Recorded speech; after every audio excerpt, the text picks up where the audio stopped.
Mimi naitwa Chief Abbas Mpumula Chitete.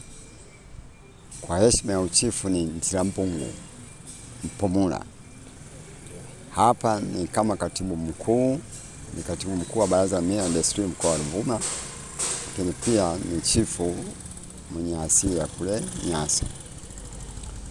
Sawa, mzee wangu, kwanza nikupe hongera kwa tulivyoongea mwanzo, ukadokeza kwamba mpaka shule ya Malkia inaisha hatutaona mvua, na kweli shughuli tumemaliza salama, mvua hatujaiona.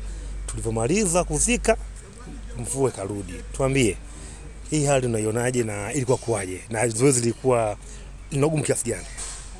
Ndugu waandishi wa habari, zoezi lilikuwa gumu na zito, lakini kwa sababu ya mila, kama siku ile nilivyoeleza kwamba Joki Mngonyani, baba ya marehemu, siku anazaliwa palikuwa na mvua kubwa, siku anazikwa palikuwa na mvua kubwa. Kwa hiyo ilikuwa inaashiria neema.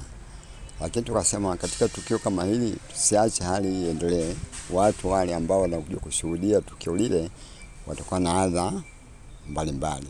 Kwa hiyo tukakubaliana na mkuu wa mkoa yeye mwenyewe.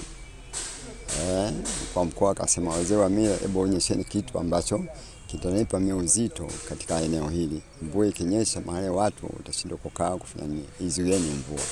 Kwa hiyo wazee wa mila tukaingia kazini. Tukasema tutaisimamisha mvua hii kwa kumwomba Mungu na mzimu wa kwetu au mizimu ya kwetu. Mvua itasimama mpaka tukio la mazishi la Malkia mwanetu. Na mimi bahati nzuri nimekuwa naye Mheshimiwa Jenista kama mbunge wa viti maalum, nikiwa mwenyekiti wa vijana wa wilaya ya Songea mjini. Baada pale akapewa jimbo lile. Kwa hiyo nafahamu jinsi tulivyoshirikiana. Alikuwa mtu wa watu, alikuwa kiongozi anayejua kuonyesha njia. Kwa hiyo tulifanya kazi kubwa kuzuia mvua. Na tulichosema kwamba mvua haitanyesha mpaka tukio liishe. Na wananchi wengi wamenipigia simu wanathibitisha ile kauli. Kwa hiyo mimi kama kiongozi wa kikosi kazi nilimaliza kazi yangu. Sawa. Kipindi tupo katika zoezi la mazishi siku zile 2-3 zile, kuna muda mawingu yanakuja, kuna muda yanaondoka, mara jua kali. Tuambie hii ilikuwa kwaje? Pale ndio tulikuwa na kazi ngumu, tulikuwa na wakati mgumu. Sisi tuliachiwa viti pale, lakini tulikuwa tunashindwa kukaa kwenye viti. Sababu ile kazi inataka utembee, upite kuongea na wale mzimu aliyetangulia ambao wametupa karama ya kuwa sisi kama viongozi vijana wao vitukuu.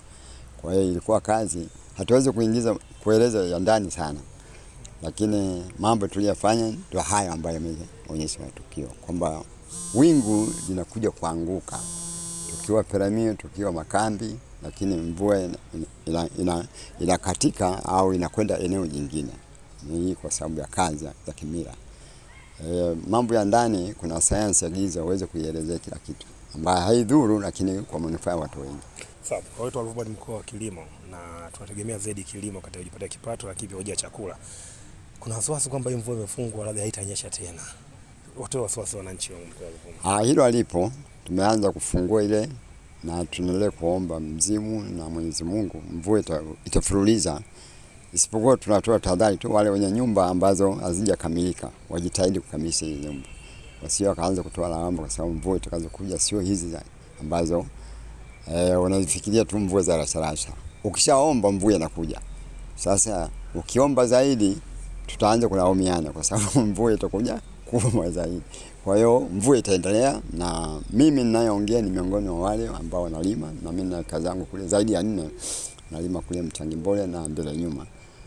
Mahindi yameanza kunyauka, lakini kwa tukio la siku 2-3 tu tunamwomba Mungu kwamba mvua hizi ambazo zitaendelea kunyesha, na kwa maombi ambayo tunaendelea kuongea wazee wa mila, tukiongea na mizimu na Mwenyezi Mungu anatuona, mvua itaendelea kunyesha.